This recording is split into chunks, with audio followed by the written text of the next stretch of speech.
Right. Well, welcome to our first live Q&A session for StratoZen.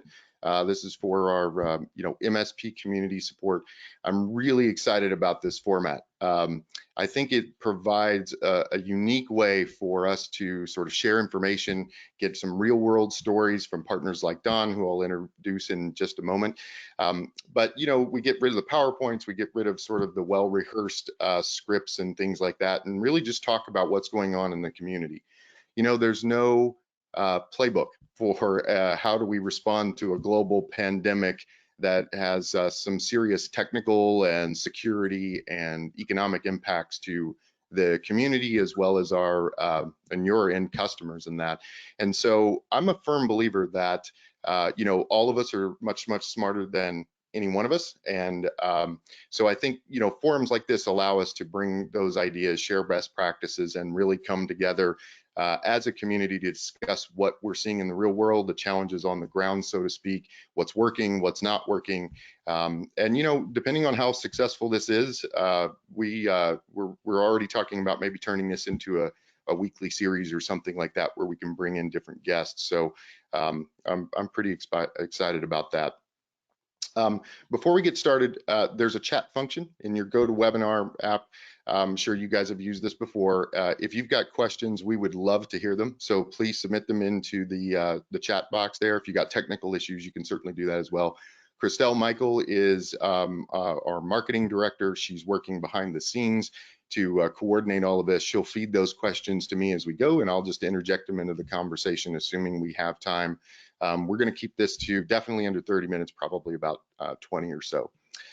So let's go ahead and get started. My name is Eric Gravett. If you guys don't know me, I'm the Chief Revenue Officer here at StratoZen, and I'm basically just here to be the host for this session. But I'd like to introduce Don Baham, who is the president of Kraft Technology Group. Don and I've been friends a long time. We've known each other quite a few years now. And so hi, Don, thanks for joining us. I guess you're at your home office today, right? At the home office, glad to be here, and forgive dogs barking and doorbells ringing in the background. That's right. That's right. There's no judgment today because everybody on this call has got the same issues. Yep. And then also we have Chris Gebhardt, who's the VP of Cyber Operations here at StratoZen. Hi, Chris. Thanks just for joining us as well. I should mention that Chris actually required me to say that he is in a secure, undisclosed location, which is why the general map is in the background, and that he didn't want to give away anything to the he didn't want to give anything away to the NCIS people that are still looking. My IP all right. moved. That's great. All right, guys. Well, let's go ahead and get started.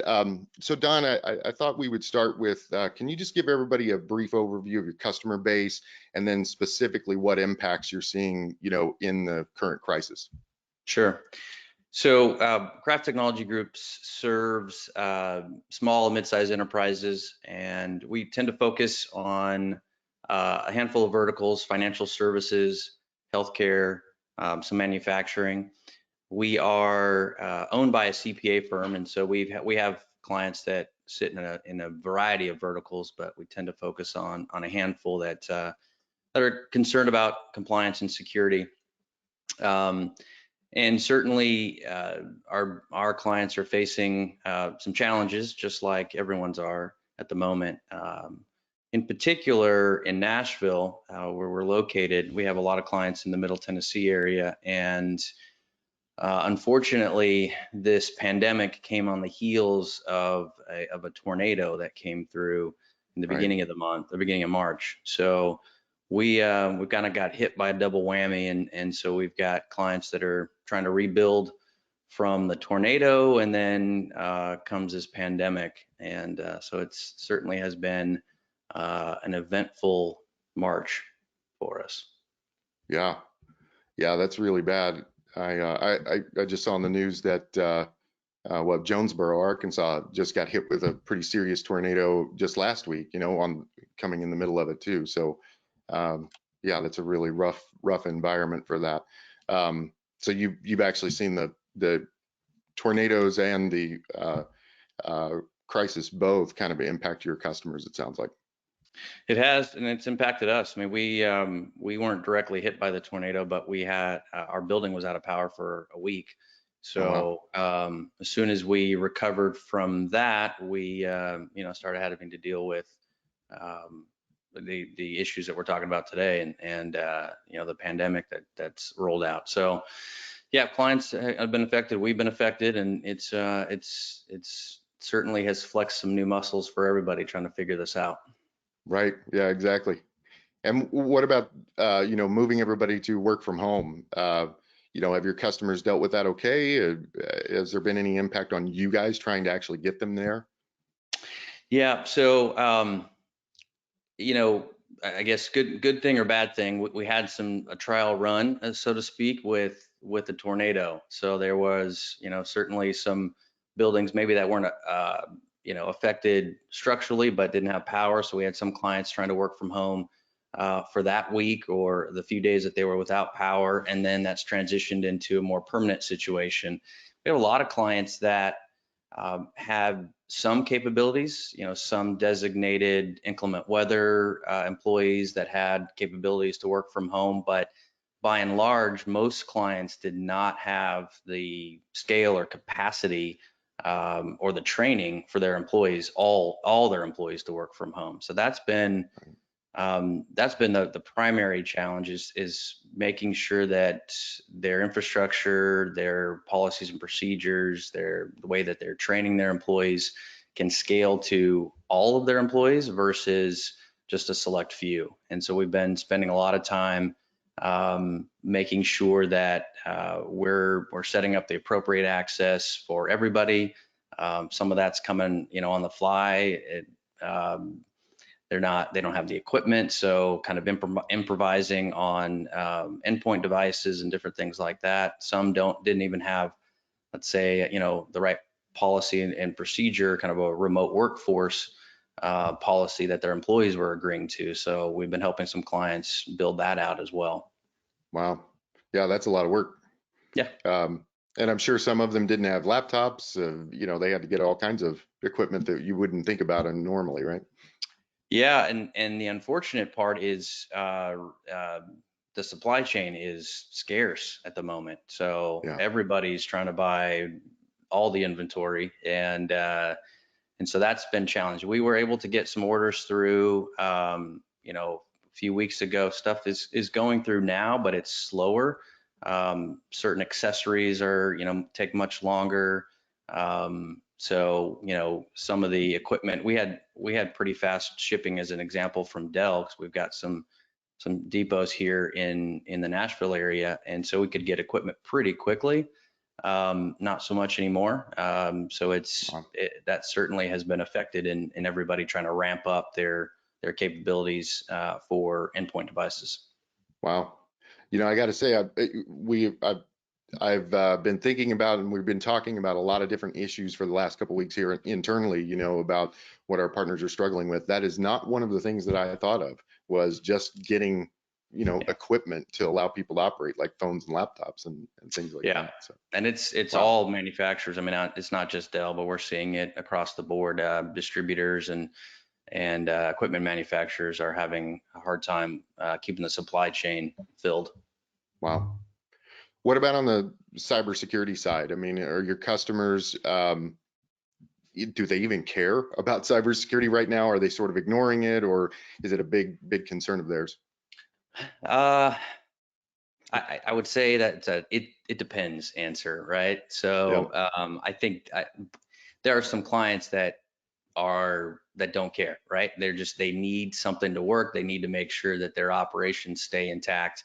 And so we are trying as best as possible to make sure security stays somewhat in the conversation while trying to bring up or revive some operations.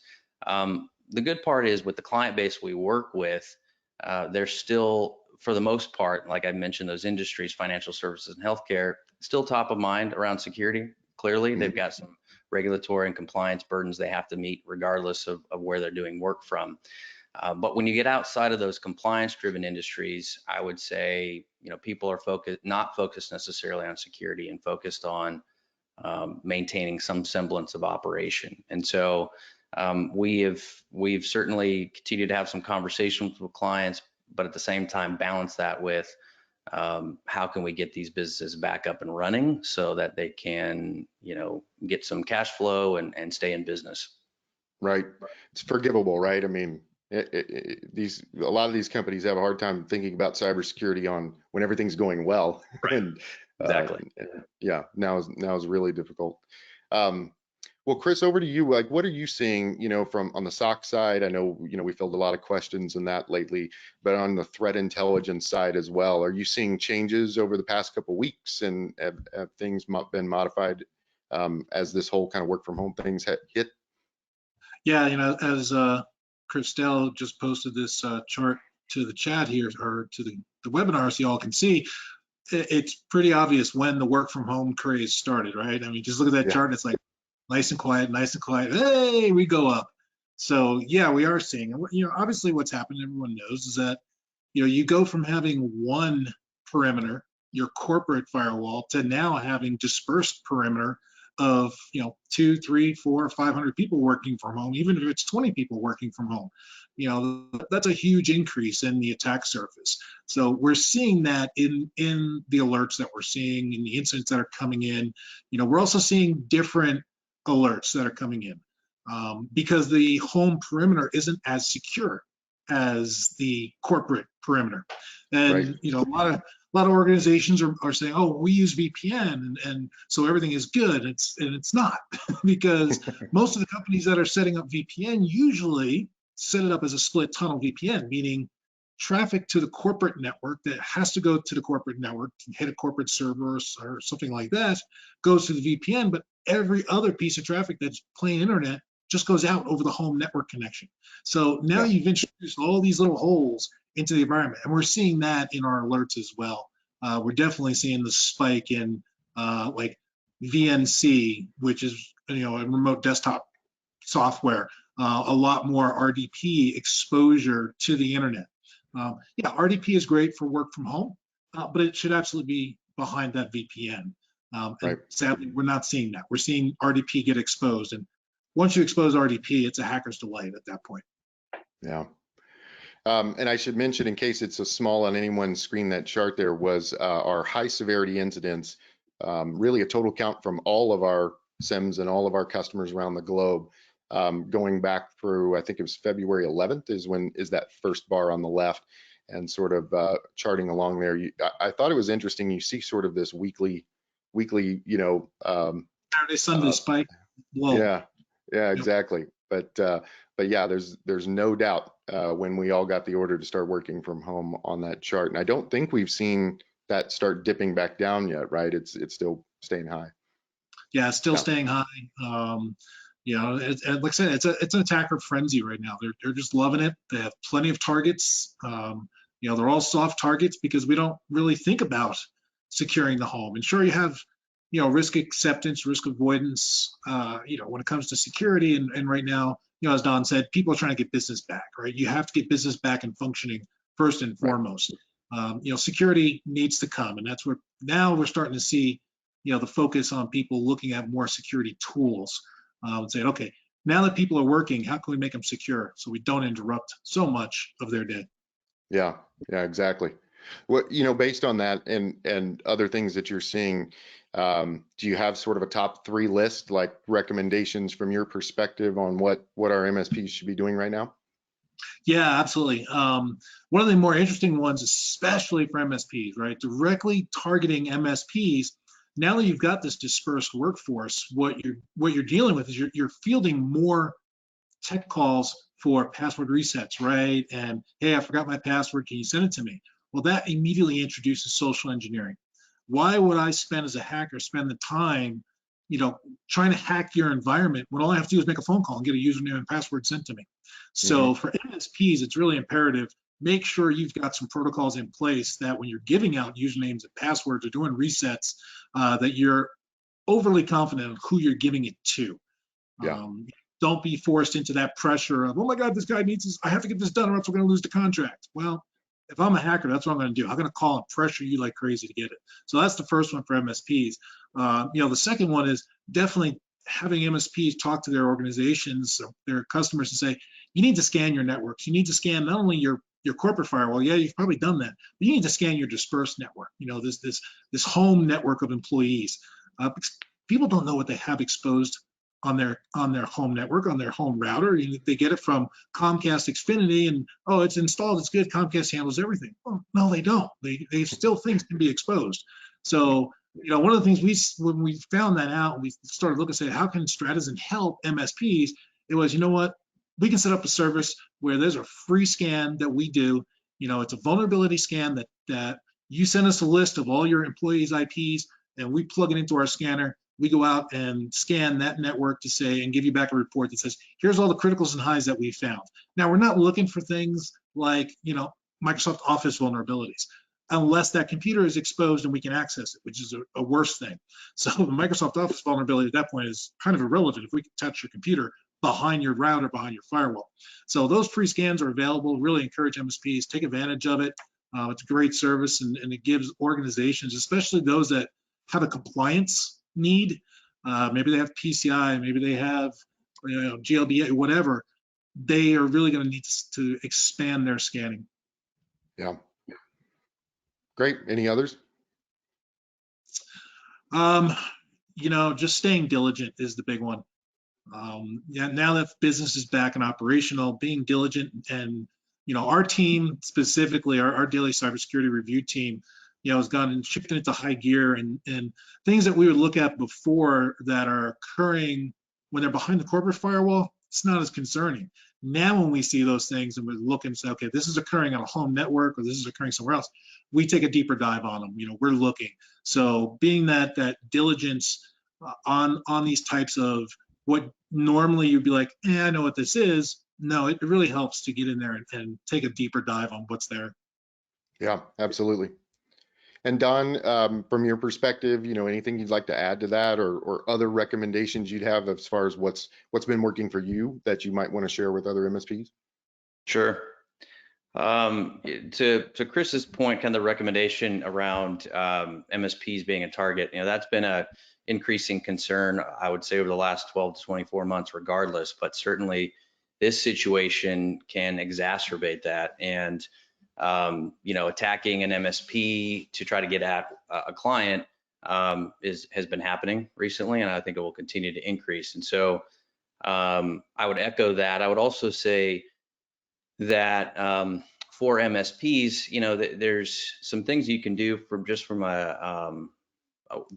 the procedure of how you support your clients that can help mitigate that. We have clients that will, set up passphrases for their employees. So passphrase of the month, this is what it is. If they don't know that, could be, somebody else trying to fish you or trying to target you or something. So or there could be a callback verification method or an approval process that you set up in your PSA that routes certain change requests to certain people within the organization, your client organization, to approve those. So there's certain things you can do, and I would highly recommend doing so, especially with those clients that are potentially sensitive to any sort of regulation like PCI or healthcare or anything like that. And going back to Chris's point about RDP, we recently took over some IT support for a decent sized nonprofit, and they had been struggling for a little while with a security incident. And we've just gotten, stepped in there to start working with them. So we haven't been doing work with them for too long, but one of the initial things we did was just look at, what was happening on the external perimeter of their network, kind of similar to looking at, other unknown networks, could be home or what have you. But sure enough, RDP was wide open to the internet, and the former IT provider is known to us. They're a competitor in our market, and they just had RDP wide open to the internet, and the client couldn't figure out why they couldn't eradicate the security issue within their network. Obviously, step one was to lock that down, and that doesn't mean you can't. And and people on this call know this, but it doesn't mean you have to eliminate remote access. There's way to provide, RDP, terminal service gateway access securely, but it's not port 3389 out open to the internet. So Right. definitely would echo that, and the need to close that down and provide a secure way to access remote resources. And that's what we're doing for some clients. So yes, VPN, a lot more of that activity going on. For VPN, I would definitely recommend two-factor authentication. So thinking about, it's one of those security elements that a lot of businesses don't necessarily think. VPN, that means it's secure, it's a secure network.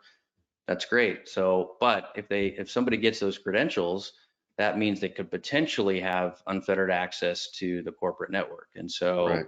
multi-factor is definitely recommended. We use Duo, which is pretty common platform out there, and pretty easily integrate with VPNs. It's easy to integrate with TS Gateway, a lot of other different services, Office 365, et cetera. So highly recommend making sure when you're implementing remote access tools, that you're doing that securely with two-factor as well.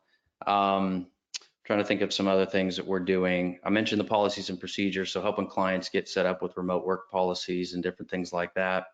Security awareness training is important right now, and not so much the annual 45 or hour-long training, but what can we put in front of clients that will, that are bite-sized? So we have a program that will send something out, once a week, and it takes employees, 2 to 5 minutes to look at a video, answer a couple questions, and those are starting to be updated to focus on things that are happening out in the world. So COVID-19, coronavirus, pandemic issues, work from home, security issues. So keeping those topical and something quick that somebody can digest and continue to move on. We're doing that, and I would encourage others to do that as well. That's fantastic. I think that's much more effective than, like you said, like your annual, let's put you through hours of training and that everybody forgets a week later. I think that that weekly reminder and that helps them learn what to look out for as well. Yeah, I think it's interesting. You both mentioned the external scanning piece and kind of finding what really is open the internet. I mean, those of us been in cybersecurity a while remember talking about this back in 2000, right? But yet it is still a thing. Exists. It's amazing. I mean, when we found this nonprofit, and it's surprising on one hand, and I guess just it shouldn't be on the other hand, but it is surprising. It's still very prevalent out there. Yeah. And I love the social engineering recommendations from both of you guys, because really, I haven't heard a lot of people talking about that. And I think, it's sort of, it's known in our industry, but we think so much more about endpoint protection and, scanning home networks and things like that. But yeah, I think, Chris, it's wise to think about that and how prevalent it probably is going to be right now. And then, I hadn't heard specific recommendations like Don just had about, specific policies, get specific with monthly phrases or callbacks or what have you, not just tell, employees to look out for it, but, put some practices in place now. And those should be relatively simple to do. Yeah, absolutely. Well, I'm looking at the questions coming in. Certainly the number one on everybody's mind right now is, especially for you, Don, is the financial impact of all this. What's really been hitting you? What have you seen, hit customers yet? That sort of thing. Yeah, so we've seen some slowdown in project work. That certainly, and that's a significant portion of our revenue is along with the monthly recurring revenue. We supplement that with project work, and I think that was, with most MSPs, that's just the way it is. And unfortunately, right now, some of that has slowed down. And we've gotten the reactionary work of getting folks up and running at home, but nobody's really focused on executing, strategic IT projects right at the moment. And so that has certainly taken a back seat. We had one very large project that is getting postponed. It's because of the industry that they're in. They are basically a nursing home network. So decent size hospital network with an aging population. They're allowing no visitors. We had a significant network upgrade project that was, a couple hundred hours, and that's going to have to be postponed. So I would imagine others are facing similar scenarios where we're going to be deferring some revenue, and hopefully not losing it, but just deferring it to later in the year. But that certainly will have a potential impact, on hiring and some other factors that, or other items that we may have had in the roadmap needing to defer those as well. We've had one client so far ask for payment terms to be extended. They're in a manufacturing arena with automotive clients. So as you can imagine, that industry is getting hit pretty hard. Yeah. So, and I think they'll be fine. This business has been around a long time. I don't anticipate, them being significantly hurt long term for it. But, I would expect, folks in certain industries to need to extend some payment terms, and we're glad to be able to do that for them. They've been a great client for 15 plus years, so that's not a big deal. But so far, we haven't had a lot of clients need to do that, but I would expect a few more. And like I told my client, we're all in this together. We'll figure it out and make it work. Make it work for them. It's interesting. They're a specific example where most of their revenues comes from one industry that's being greatly affected by this pandemic, and so they're trying to retool as well. They're thinking, okay, what can we do with our facilities to maybe serve a different vertical? So this is a time where some businesses are trying to reinvent themselves, and so we may be called in at some point to implement some different technology in order to allow them to do so as well. So could be an opportunity, but for now, some businesses are taking a little bit of a hit. Yeah, I hadn't thought about that either, but that's interesting. I agree that very well may be a lot of MSPs getting called to kind of help a business retool or something like that. Yep. We're certainly seeing a similar kind of thing across the board where I haven't seen, that end customer en masse, going out of business or something along those lines, although there's certainly a lot of concern about that. But just like you were saying, can we pause services for a couple of months? Can we, put payment plans into place? And I think, not only that all of that is reasonable, but I think you said it really well. We're all in this together, right? Providers like us, the MSP community, the MSPs, end customers, we're really all dealing with this at the same time. And so, like I said, there's no manual, so we just kind of have to all figure it out together. Yep. But yeah, that's good. I'm sure a lot of the audience can relate to that. Well, guys, it's been such a great discussion. We're actually kind of running out of time here. So, but I do want to get your final thoughts. Chris, any last thought or two for the community before we wrap up? Yeah, what Don was saying about passphrase, I worked in a sensitive environment where we had a daily passphrase that if we wanted to get information, we had to provide that. So it works really well. One of the big things with that, though, is making sure that you communicate that passphrase with out-of-band communication, meaning don't send it through email if email is your primary communication method, right? Find a different method. It's either text it to people, Slack it, instant message, whatever. Kind of, like a username and password. You only send one through a single band of communication. So here's your username, I'll text you your password. Lot safer environment. So out of band comms is really significant, especially when you're dealing with financial theft as well. So if you get a controller gets a wire request from the CEO through email, they should immediately pick up the phone. Well, now they can't walk down the hall, but they can pick up the phone and call the CEO. Hey, did you request this? And confirm that. Again, that out of band communication where the attacker doesn't have both bands in their control generally. So really big for organizations to consider. The other one, Don mentioned it earlier, with the tornado there, Salt Lake, where I'm based, obviously we have the pandemic, we're in lockdown, and then all of a sudden a 5.7 earthquake comes along. Who would have seen that? Last night, a 6.5 struck in Boise, Idaho. Yeah. So be prepared, not just for one thing, but for Mother Nature to come calling repeatedly.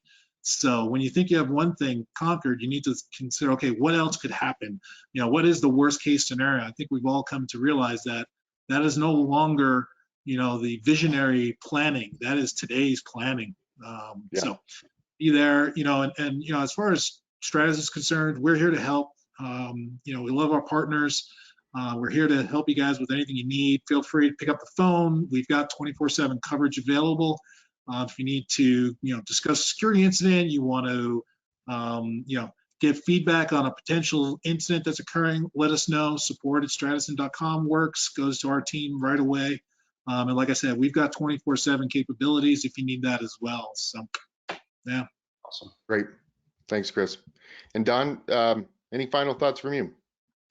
Yeah, I would say first, thank you guys. Thank you to StratoZen for putting this together. This is fantastic, and I hope it continues to be a series, and that you know, a lot of good value comes out of that for your attendees. You know, it's partnerships like this that make this community great. So, and make our partnership with StratoZen great. I appreciate you guys doing that. So thank you for that. First and foremost, second thing I'll say is, again, related to partnerships, is, you know, that this is a time that unfortunately some MSPs might find themselves in a space where they haven't cultivated peer relationships that are necessary to make it through this kind of crisis. So if you haven't, you know, I would encourage MSPs, if you're not part of a peer group, reach out and find one. We're part of a peer group through our sales and marketing firm, Ulistic. It's part of their high performance club. And so we've sort of retooled some of how we interact as a peer group. We were supposed to be going in May to Detroit for our quarterly meeting, but we're not going to be doing that. So we've switched it to more frequent weekly conversations, and we have a forum that we can, you know, chat back and forth real time. But we're going to be we jump on a weekly, you know, video call now, just to talk about what's going on. A lot of folks are, you know, trying to figure out what to do with the SBA loans and the grants and different things like that. So I really encourage, you know, being part of a peer group to, you know, help you through these kind of situations, but just business in general, and then finding those strategic partnerships like a StratoZen, or for us like a Ulistic and others that want to help you know, their clients make the most of their business. So yeah, those would be my recommendations. Fantastic. Nice. Yeah, thanks, Don. Well, of course, we're out of time. In fact, we ran a little over, but I just want to thank Chris, thank Don, and thank everyone for attending. We really do want your feedback.